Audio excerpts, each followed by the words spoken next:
Alhamdulillahi Rabbil Alamin.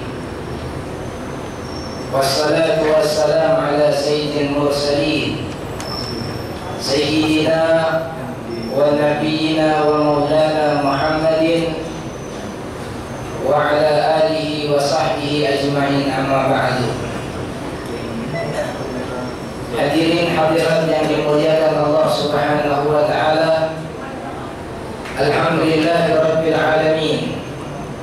Limpahan puji kehadirat Allah Subhanahu wa ta'ala, yang mana di siang hari bulan suci Ramadan ini, yaitu di hari yang kelima, Allah Subhanahu wa ta'ala telah menghendaki kita untuk selalu menjadi hamba-hambanya yang saleh dan bertakwa kepada Allah Subhanahu wa ta'ala. Dan mudah-mudahan kita semuanya di puasa di tahun ini dijadikan oleh Allah Subhanahu wa ta'ala orang-orang yang benar-benar beriman kepada Allah, dan orang-orang yang kelak akhir dari Ramadan ini mereka temui diri mereka sudah menjadi hamba-hambanya yang bertakwa kepada Allah Subhanahu wa ta'ala. Amin Allahumma amin. Salawat serta salam tercurahkan kepada baginda Nabi besar Muhammad sallallahu alaihi wasallam wa barak alaihi wa ala alihi, seorang pemimpin yang bijaksana, seorang nabi dan rasul yang begitu santun dan penuh kelembutan kepada siapapun yang berjumpa dan mengenalnya. Nabi kita Nabi sallallahu alaihi wasallam wa barak alaihi wa ala alihi dan lemah lembut terhadap mereka para sahabatnya. Juga Nabi SAW pun berlemah lembut kepada musuh-musuhnya dan lawan-lawannya, berlemah lembut kepada kawan dan berlemah lembut kepada lawan. Inilah akhlak dari nabiku dan nabi kalian Sayyidina Muhammad sallallahu alaihi wasallam wa barak alaihi wa ala alihi. Karena suatu saat Nabi sallallahu alaihi wasallam wa barak alaihi wa ala alihi, setiap paginya beliau keluar rumahnya.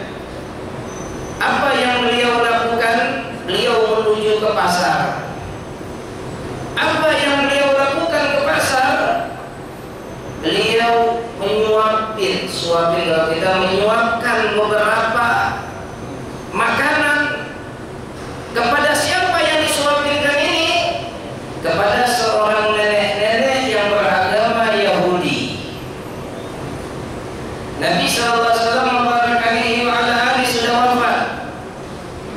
Datang Sayyidina Abu Bakar As-Siddiq radhiyallahu taala anhu, datang kepada Ummul Mukminin, yang Ummul Mukminin istrinya Rasulullah SAW ini adalah anaknya, yaitu Sayyidatuna Aisyah radhiyallahu taala anha. Berkata Sayyidina Abu Bakar As-Siddiq, karena gejolak kerinduan dan keimanannya kepada Allah dan Rasulnya lebih dipentingkan daripada yang lainnya. Bertanyalah Sayyidina Abu Bakar, wahai Aisyah, adakah yang belum aku perbuat sebagaimana Rasulullah SAW perbuat? Kata Sayyidatuna Aisyah radhiyallahu ta'ala anha berkata dan menjawabnya, ada wahai ayah. Apa? Rasulullah SAW itu setiap pagi beliau keluar dari rumah beliau menuju satu pasar, lalu beliau menyuapkan beberapa makanan kepada seorang nenek-nenek yang beragama Yahudi. Takjub Sayyidina Abu Bakar As-Siddiq radhiyallahu ta'ala anhu, yang disuapin adalah seorang nenek-nenek yang beragama Yahudi, bukan seorang nenek-nenek muslimah Yahudi. Ketika itu Sayyidina Abu Bakar As-Siddiq keesokan harinya langsung diperbuatnya. Ketika itu beliau membawa makanan, lalu beberapa uang yang memang juga kebiasaan Rasulullah SAW setelah selesai menyuapi nenek-nenek yang beragama Yahudi tersebut, Nabi SAW selesainya memberikan uang. sudah disuapin, diberikan uang. Subhanallah. Datang satu pasar, ditemuilah ada seorang nenek-nenek tua renta yang buta, yang posisi duduknya di pinggir pasar. Duduklah Sayyidina Abu Bakar As-Siddiq radhiyallahu ta'ala anhu di hadapan nenek tersebut. Ketika itu Sayyidina Abu Bakar As-Siddiq pun mulai menyuapin nenek-nenek tersebut. Ketika suapan yang pertama, nenek-nenek ini pun berkata dan menjawabnya, "Wahai hamba Allah, sungguh demi Allah, sungguh ini bukan orang yang biasa menyuapi diriku. Orang yang biasa menyuapi diriku sudah lama tidak menyuapi makanan kepadaku, dan engkau ini bukan orangnya." Terkagum Sayyidina Abu Bakar As-Siddiq, kok bisa tahu? Wahai nenek, dari mana engkau tahu bahwa aku ini orang yang memang tidak biasa, orang yang tidak biasa menyuapimu setiap hari? Nenek itu pun menjawab, sungguh orang yang setiap hari menyuapi diriku itu sebelum makanan sampai ke mulutku, dia telah melembutkannya terlebih dahulu, baru menyuapkan kepada diriku. Subhanallah. Akhlak dari Nabi SAW. Tahu yang di hadapannya ini nenek-nenek gak punya gigi, makanannya dilembutkan dulu baru disuapin oleh Rasulullah SAW. Akan tetapi Sayyidina Abu Bakar radhiyallahu ta'ala anhu, beliau langsung menyuapinya tanpa melembutkannya, dan nenek-nenek ini pun tahu ini bukan orang yang biasa yang menyuapi dirinya. Setelah itu Sayyidina Abu Bakar radhiyallahu ta'ala berkata, wahai nenek, apa pendapatmu tentang yang namanya Muhammad?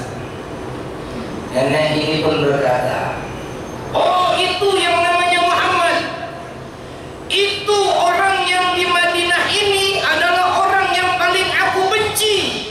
Seumur hidupku aku benci yang namanya Muhammad sallallahu alaihi wasallam. Mengalir air mata Sayyidina Abu Bakar As-Siddiq karena nenek-nenek ini nggak tahu yang setiap hari menyuapi dirinya ini adalah orang yang ia musuhi dan orang yang paling ia benci. Kembali bertanya Sayyidina Abu Bakar As-Siddiq, wahai nenek, tahukah engkau siapa yang setiap hari menyuapi dirimu? La adri, aku nggak tahu. Wahai nenek, yang setiap hari menyuapinya dan menyuapkan makanan ke dalam mulutmu itu adalah orang yang paling engkau benci di Madinah ini. Ketika mendengar jawaban dari Sayyidina Abu Bakar As-Siddiq pun, nenek-nenek itu pun meneteskan air matanya. Nenek tua orang Yahudi yang memusuhi Rasulullah SAW. Seraya berkata, wahai fulan, wahai hamba Allah, siapakah engkau? Kata Sayyidina Abu Bakar, aku adalah sahabatnya, namaku adalah Abu Bakar. Wahai Abu Bakar, saksikanlah pada saat ini, asyhadu an la ilaha illallah wa asyhadu anna Muhammadar Rasulullah. Masuk Islam karena kelembutan Sayyidina Muhammad sallallahu alaihi wasallam wa baraka alaihi wa ala alihi. Begitulah lembutnya nabiku dan nabi kalian, yang dimana di bulan Ramadan ini nabi kita Nabi Muhammad sallallahu alaihi wasallam wa baraka alaihi wa ala alihi adalah seorang hamba dan rasul yang paling banyak berbuat baik terhadap umat-umatnya. Hadirin yang dimuliakan Allah Subhanahu wa taala, sekilas tentang sejarah Rasulullah SAW kita tampilkan dan kita timbulkan di dalam pertemuan ini agar apa? Agar kita mengenal siapa Nabi kita. Bukan saja berlemah lembut terhadap mereka para sahabat seorang yang muslim atau muslimah, akan tetapi Nabi SAW pun berlemah lembut terhadap mereka yang non muslim. Hadirin yang dimuliakan Allah Subhanahu wa taala, mengenai puasa Ramadan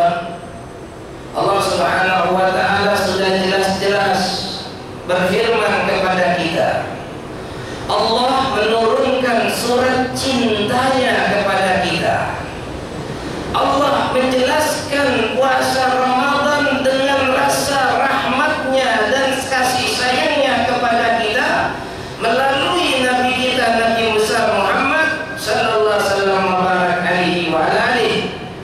Allah Subhanahu wa taala berfirman, ya ayyuhalladzina amanu kutiba alaikumus syiyam kama kutiba alal ladzina min qablikum la'allakum tattaqun. Allah Subhanahu wa taala berfirman, dengarkanlah ayat ini dengan sanubari dan iman kalian yang penuh dengan keimanan kepada Allah Subhanahu wa taala. Karena dengan mendengarnya dengan relung hati keimanan, maka kalian akan melihat bahwa di diri kalian terdapat rahmatnya Allah telah memenuhi di dalam diri kita masing-masing. Allah Subhanahu wa taala berseru dan berfirman, ya ayyuhalladzina amanu, wahai orang-orang yang beriman. Yang dipanggil oleh Allah adalah orang-orang yang beriman. Dari seluruh hamba-hambanya Allah, yang dipanggil adalah orang yang beriman. Apa itu orang yang beriman dan definisi dan takrifnya orang yang beriman? Iman itu artinya adalah at-tasdiq. Apa itu at-tasdiq? Membenarkan dengan relung jiwanya. Membenarkan apa? Bima ja'a bi Muhammadin, dengan apa-apa yang telah datang pada Nabi Muhammad sallallahu alaihi wasallam. Apa yang datang kepada Nabi sallallahu alaihi wasallam? Al-Qur'an, hadis-hadisnya, tingkah lakunya, ucapannya, takrirnya, semuanya jadi rujukan, jadi dalil seseorang beribadah kepada Allah Subhanahu wa taala. Yang dipanggil orang yang beriman. Untuk apa dipanggil oleh Allah? Kutiba alaikumus syiyam, telah diwajibkan atas kalian berpuasa Ramadan. Di situ ada kalimat asyam, ada alif lamnya. Kalau ada alif lamnya berarti ini puasanya bersifat taksis, bersifat khusus. Khususnya apa? Puasa Ramadan, gitu. Kan puasa banyak ya. Ada puasa sunnah, ada puasa nazar, dan puasa yang lainnya. Akan tetapi ayat ini berkenaan dengan puasa Ramadan. Yang dipanggil orang yang beriman, diperintahkan untuk apa orang yang beriman tersebut? Berpuasa Ramadan. Nah, sekarang kita bahas masalah asyam. Dan kita bahas satu persatu ini. Asyam ya berasal dari kata as-saum. As-saum itu artinya menurut syariat adalah imsakun mahsusun biniyatin mahsusatin. Yang namanya puasa itu al-imsaku mahsus, ya, menahan dari hal-hal yang khusus. Menahan apa? Menahan daripada hal-hal yang membatalkan puasa. Kita telah tahu itu. Yang membatalkan puasa apa aja? Itu yang pertama. Terus dengan apa? Biniyatin mahsusatin, dengan niat yang khusus. Nah, ini yang perlu nih. Kalau kita semuanya yang namanya puasa udah tahu nggak makan dan minum, sudah banyak yang tahu. Akan tetapi yang kedua ini, hal yang kedua ini dengan niat yang khusus ini kita wajib bahas juga ini. Bedakan antara lafaz niat dengan niat. Sering orang-orang kita nih, ya, saudara-saudara kita yang lain sering terpleset di dalam hal ini. Lafaz niat itu adalah diucapkan dengan suara. Ya, sebagaimana kita selesai sholat tarawih bersama-sama tuh kita niat, nawaitu shauma badin an adahi bi syahri ramadhana hadhihi sanati lillahi ta'ala. Diucapkan bersama-sama. Itu namanya lafaz niat. Dan hukumnya lafaz niat adalah sunnah. boleh dikerjain, boleh ditinggalkan. Itu yang namanya sunnah kan seperti itu. Lafaz, niat. Tapi yang dimaksudkan di sini adalah niatnya. Apa itu niat? Qasdu syai'in, yaitu dia menuju kepada sesuatu. Yang dituju apa nih niatnya nih? Itu yang pertama itu. Wa mahalluha fil qalbi, dan tempatnya niat adanya di dalam hati. Saya mau bertanya nih, kalau kita pakai hati bersuara dalam hati itu kedengaran atau tidak? Enggak kedengaran kan ya? Bersuara dalam hati. Contohnya di sini nih, ya pasti masing-masing di antara diri kita nih ada yang bersuara di dalam hatinya nih, berbicara di dalam hatinya. Kan itu nggak menggunakan suara. Nah yang namanya niat adanya di dalam hati, ya. Setelah dilafazkan niat tersebut, ucapkan di dalam hati, aku niat puasa di hari esok, harus wajib yang namanya tabyid. Apa itu tabyid? Diucapkan esok harinya, ya. Diucapkan esok harinya, hukumnya tabyid, gak boleh ditinggalkan. Kalau ada orang berpuasa, aku niat puasa Ramadan, udah, nggak cukup niatnya. Harus dan wajib aku niat puasa esok hari bulan Ramadan karena Allah Ta'ala. Itu yang namanya tabyidun niyah. Kenapa harus niat? Karena datang dari hadis Nabi SAW yang diriwayatkan oleh Sayyidatuna Aisyah radhiyallahu ta'ala anha. Rasul SAW telah bersabda, yub'asuna ala niyatihim, mereka akan dibangkitkan kelak dengan niat-niat mereka.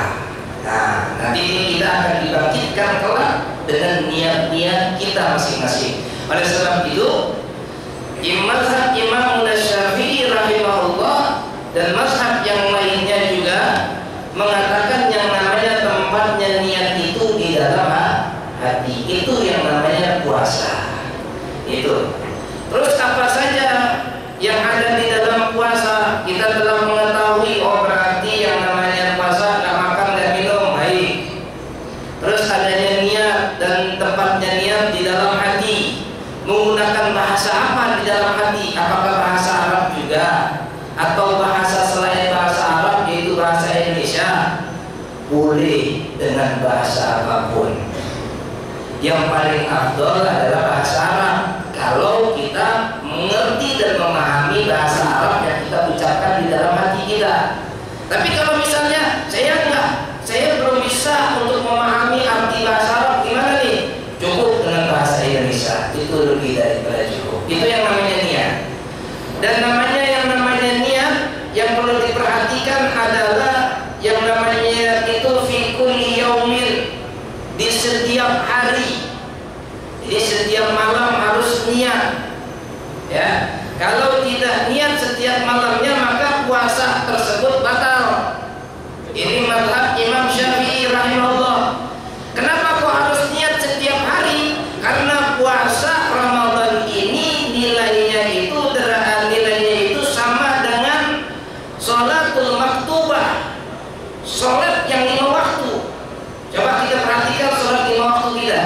Kan setiap kali waktunya ada, kan kita harus niat. Karena ini adalah juga puasa dan nilainya wajib, dan juga wajib niatnya tiap malam. Oleh sebab itu, bagi kita ini boleh saja niat sebulan penuh di hari pertama, bertaklid, bersandaran kepada mazhab Imam Malik rahimahullah. Imam Malik itu niatnya hanya sekali selama sebulan, yaitu di kapan itu? Di malam pertama bulan suci Ramadan. Niat apa di malam itu? Niat sebulan penuh. Jadi aku niat puasa Ramadan sebulan penuh, wajib karena Allah Ta'ala. Nah kalau di hari-hari yang di malam-malam yang lainnya kita lupa niat, terus kita bangun-bangun udah subuh, susah pertama kita nggak sahur. Yang kedua yang lebih penting adalah kita nggak niat malamnya nih.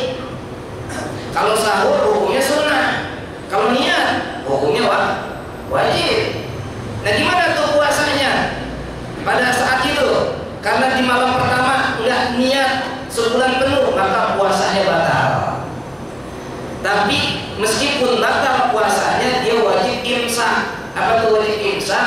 Dia harus menahan dari hal-hal yang membatalkan puasa. Tetap jangan mentang-mentang ini kan puasa saya nggak sah nih karena malam nggak niat. Kamu aja dah, makan aja dah. Nah, dosanya jadi double. Double itu apa? Pertama, karena meremehkan niat puasa Ramadan. Yang kedua, di siang hari bulan Ramadan dia makan dan minum.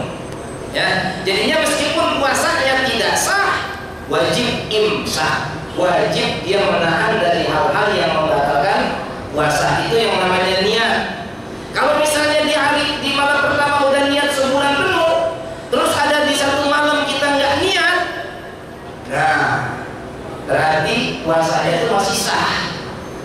Karena apa? Karena malam pertama sudah niat puasa Ramadan sebulan penuh, gitu ya. Terus bagaimana nih? Ada cara yang lain nggak? Ada cara yang terakhir. Ini fungsinya kita menuntut ilmu nih. Cara yang terakhir, kalau seandainya kita di malam pertama udah nggak niat sebulan penuh, bertaklid kepada mazhab Imam Malik. Terus cara yang kedua bagaimana? Berarti puasa kita nggak sah dong? Bisa sah dengan bertaklid kepada Imam Abu Hanifah. Niat bertaklid kepada Imam Abu Hanifah. Imam Abu Hanifah rahimahullah, beliau mempunyai kaul dan pendapat bahwa boleh niat puasa yang wajib, yaitu puasa Ramadan, di siang harinya. Nah, berarti kalau kita udah terlanjur malamnya nggak niat, subuhnya kesubuhan, udah sahur dan gak niat, langsung kita ingat, oh iya, saya mau niat deh.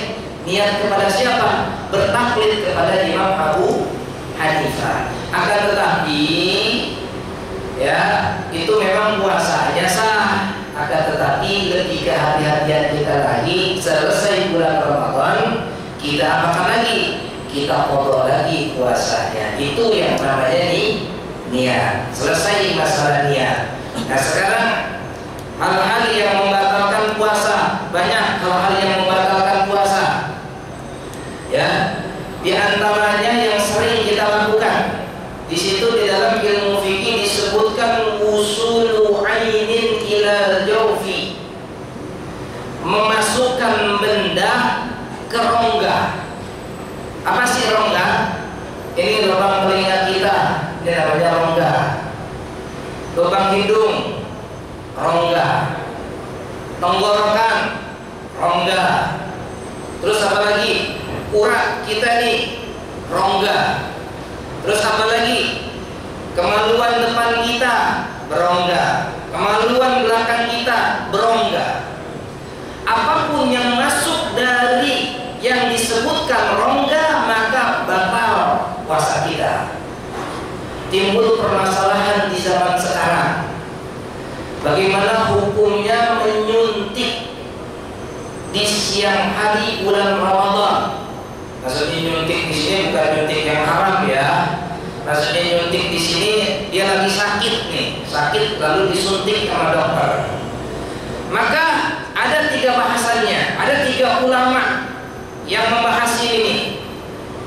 Ulama yang pertama mengatakan mutlak batal puasanya, mau disuntik melalui rongga maupun selain rongga. Kan yang namanya suntik itu bisa lewat urat, bisa selain urat. Ulama yang pertama ini mengatakan batal secara mutlak.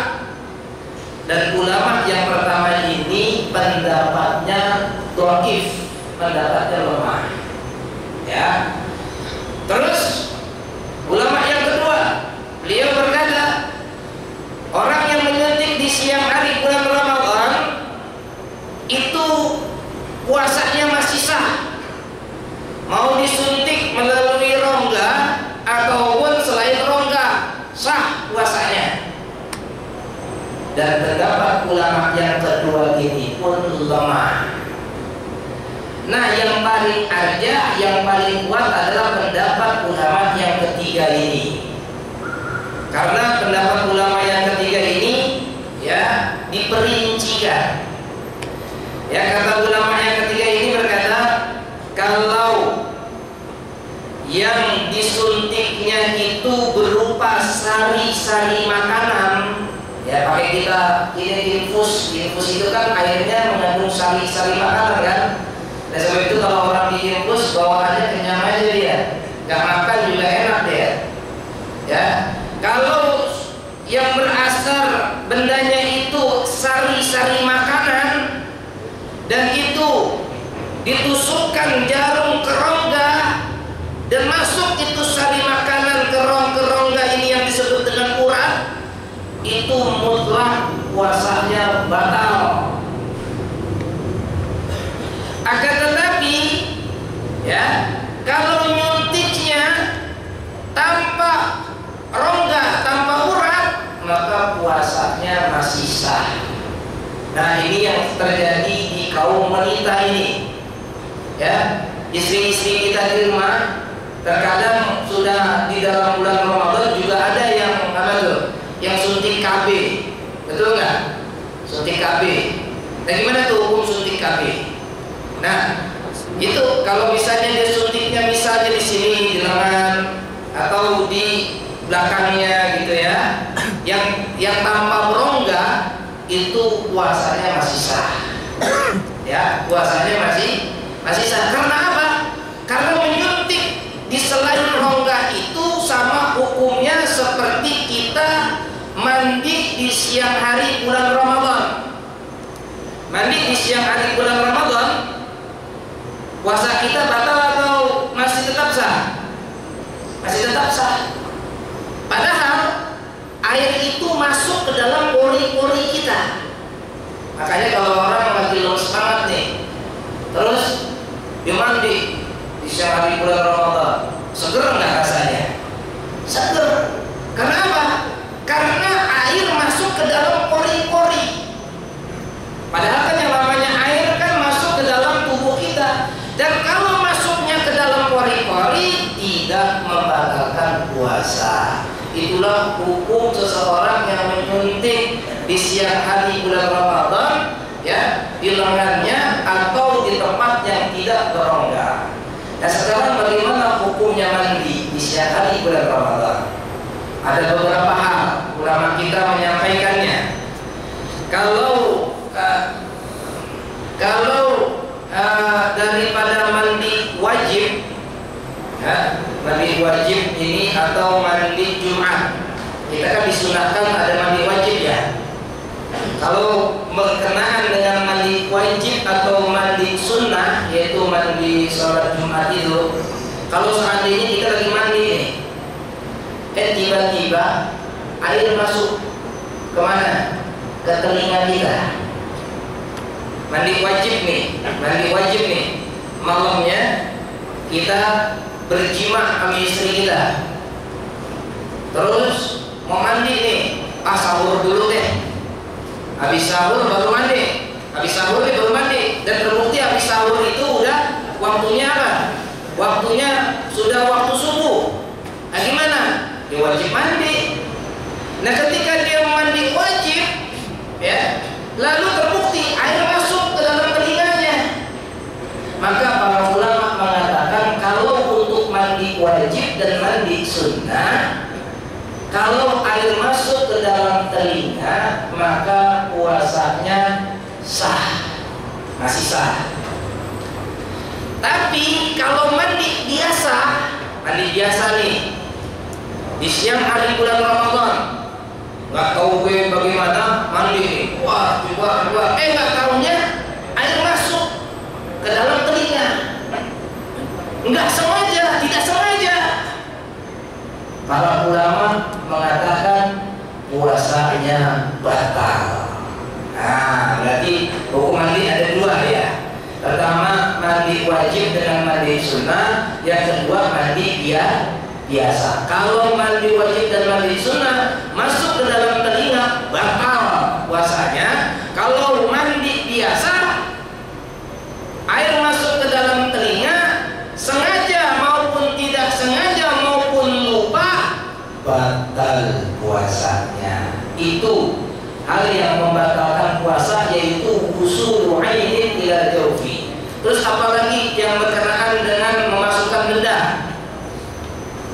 di siang hari kita asik banget masukin kakembat gitu ya di telinga gitu. Batal puasanya. Ya. Nasian saya nggak tahu, lupa, tetap batal. Saya kan nggak tahu, dia nggak tahu, batal tetap. Atau apa? Atau di siang hari bulan Ramadan asyik banget mungkil, bersih gitu, mungkil. Gimana tuh? Batal puasanya. Di mana ukurannya? Kalau bendanya itu tangan kitanya ini sudah melampaui tulang daripada hidung kita, jadi dari tulang hidung masuk terlalu dalam, batal oleh puasanya. Tidak tahu saya, tidak tahu, meskipun tidak tahu, batal puasanya. Dan wajib di selain bulan Ramadan, dia wajib mengqadha daripada puasanya. Hadirin hadirat yang dimuliakan Allah Subhanahu wa taala, ini beberapa hal yang setiap hari kita lakukan di dalam puasa Ramadan dan itu perlu perhatian kita bersama-sama. Mudah-mudahan puasa kita adalah puasa yang sempurna dan diterima oleh Allah Subhanahu wa taala. Ketika sudah selesai Ramadan ini, apa yang Allah inginkan kepada kita agar kita menjadi orang-orang yang bertakwa kepada Allah Subhanahu wa taala. Dengan ayat Al-Baqarah 183 ini merupakan dalil bahwa apabila seseorang ingin menaiki tangga derajat yang selanjutnya harus dengan ikhtiar, usaha wajib. Mengenai bab iman harus dengan ikhtiar. Tadi kan Allah manggil orang yang beriman. Supaya apa nih orang yang beriman berpuasa Ramadan? La'allakum tattaqun, agar kalian menjadi orang-orang yang bertakwa. Berarti seseorang menaiki derajat yang lebih tinggi lagi harus ada sebabnya, ada jalannya. Ketika sudah ada jalannya, yaitu melalui media daripada Ramadan, maka dia akan Allah jadikan orang-orang yang bertakwa kepada Allah Subhanahu wa taala. Mudah-mudahan Allah Subhanahu wa taala menjadikan kita orang-orang yang muttaqin, orang-orang yang bertakwa kepada Allah Subhanahu wa taala. Amin Allahumma amin. Padahal fakir di sini menginginkan season daripada terbuka untuk tanya jawab, akan tetapi sudah beberapa menit sudah akan jam 1 ya. Jadi kalau mau bertanya setelah ceramah ini ditutup, silakan bertanya, tetapi tidak melalui di sini. Karena apa? Karena saudara-saudara kita yang lainnya pun juga ada keperluannya masing-masing. Mudah-mudahan Allah Subhanahu wa taala menerima dari puasa kita, daripada salat kita, dari ibadah-ibadah kita yang telah kita lalui, dan mudah-mudahan Allah Subhanahu wa taala jadikan kita orang-orang yang bertakwa. Allahumma hdina fiman hadait, wa afina fiman afait, wa tawallana fiman tawallait, wa barik lana fima a'tait, wa qina birahmatika syarra ma qadait. Allahumma hdina bihudak, waj'alna mimman yusari'u fi ridha, wa la tuwallina waliyan siwak, wa la taj'alna mimman khalafa amraka wa 'asaq, wa hasbunallahu wa ni'mal wakil, wa la hawla wa la quwwata illa billahil 'aliyyil 'azim. Wa sallallahu ala sayyidina Muhammadin nabiyil ummi wa ala alihi wa sahbihi wasallam, wa akhiru da'wana alhamdulillahi rabbil alamin. Wassalamu alaikum warahmatullahi wabarakatuh.